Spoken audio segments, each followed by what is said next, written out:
इसलिए किसी गलती से भी आप ऐसी कॉलेज में ना जाएं, ऐसी यूनिवर्सिटी में ना जाएं जो एनएमसी की गाइडलाइंस को फॉलो ना करता हो। अदरवाइज एनएमसी आपको कभी भी इंडिया में तो सेटल डाउन होने नहीं देगा। इन्हीं रीजंस की वजह से एनएमसी ने कुछ यूनिवर्सिटीज के नाम भी बताए कि जहां आपको बिल्कुल भी नहीं जाना है, पर आपकी डिग्री वापस आने के बाद वैलिड नहीं रहेगी एंड इतना ज्यादा आपको लॉस हो जाएगा time and money and efforts का।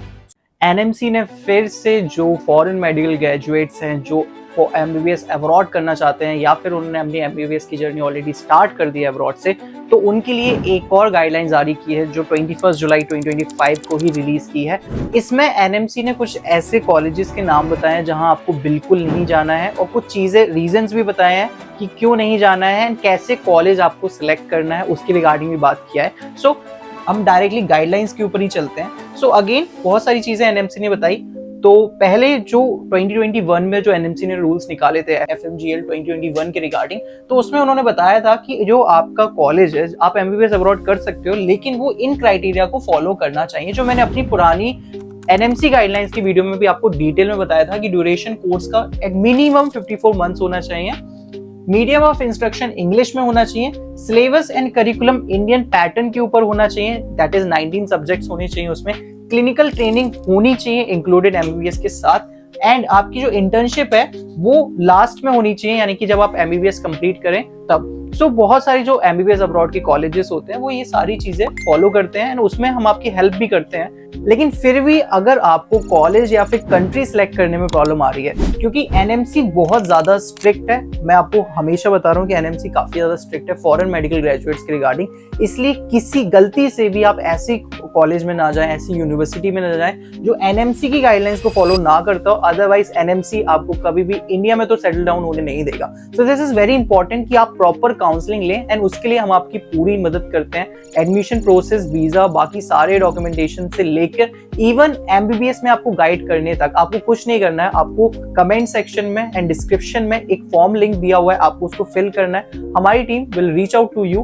एंड अब हम बात करते हैं कि एनएमसी को जब पता चला उनके कुछ एम्बेसीज के थ्रू बेसिकली कि कुछ जो यूनिवर्सिटीज हैं वो थोड़ा लैक कर रही हैं, किन रीजंस की वजह से, या तो वो यूनिवर्सिटीज में कंप्लायंस कम है इंडियन मेडिकल एजुकेशन स्टैंडर्ड, यानी कि वो इंडियन मेडिकल एजुकेशन जो स्टैंडर्ड है उस तक पहुंच नहीं पा रही है, या फिर वहां पे इनएडिक्वेट और नॉन एग्जिस्टेंट यूनिवर्सिटी कैंपस, यानी कि या फिर कैंपस का इंफ्रास्ट्रक्चर ही उतना अच्छा नहीं है, या फिर जो एजुकेशन वो यूनिवर्सिटी दे रही है वो काफी पुअर क्वालिटी की है।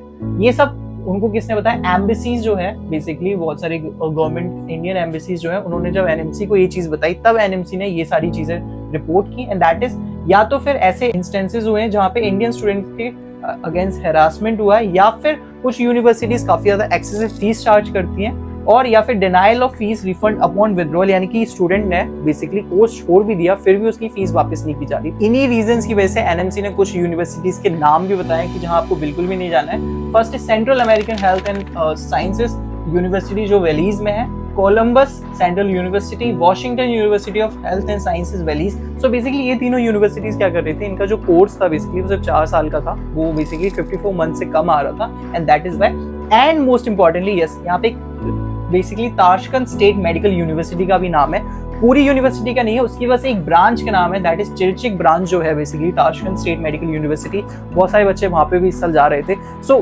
जस्ट रिमेंबर कि एनएमसी ने स्ट्रिक्टली बोला है, बहुत ज्यादा स्ट्रिक्टली बोला है कि आपको इन यूनिवर्सिटीज में नहीं जाना है। एंड एनएमसी ने ये भी बताया, अगर आप इसको बहुत डिटेल में पढ़ोगे, आपको ये जो पीडीएफ है वो हमारे टेलीग्राम चैनल पे मिल जाएगा। टेलीग्राम चैनल का लिंक मैं दे दूंगा, या फिर आप एनएमसी की वेबसाइट पे भी जाके इसको देख सकते हैं। ठीक है, सो एनएमसी ने स्ट्रिक्टली बोला है कि अगर आप उनके एडवाइजरी को, उनके गाइडलाइंस को फॉलो नहीं करोगे तो वो आपको इंडिया में वैलिडेशन, इंडिया में लाइसेंस टू प्रैक्टिस नहीं देंगे। ओके, एंड मोस्ट इंपॉर्टेंट जो एफएमजीएल रेगुलेशन 2021 में निकाले गए थे, तो आपको जब भी कॉलेज सेलेक्ट करना है, एनएमसी ने बहुत स्ट्रिक्टली बोला है कि आप कभी भी कोई भी अब्रॉड का कॉलेज सेलेक्ट करें तो उनके जो एफएमजीएल रेगुलेशंस है 2021 में जो उन्होंने निकाले थे वो पूरी तरीके से मैट होनी चाहिए। एंड इसीलिए दैट इज वाई हम आपकी पूरी हेल्प करते हैं और हम सिर्फ वही कॉलेजेस सजेस्ट करते हैं जो कंप्लीटली इस चीज को फॉलो करती हो। अदरवाइज आपकी डिग्री वापस आने के बाद वैलिड नहीं रहेगी एंड इतना ज्यादा आपको लॉस हो जाएगा time and money and efforts का।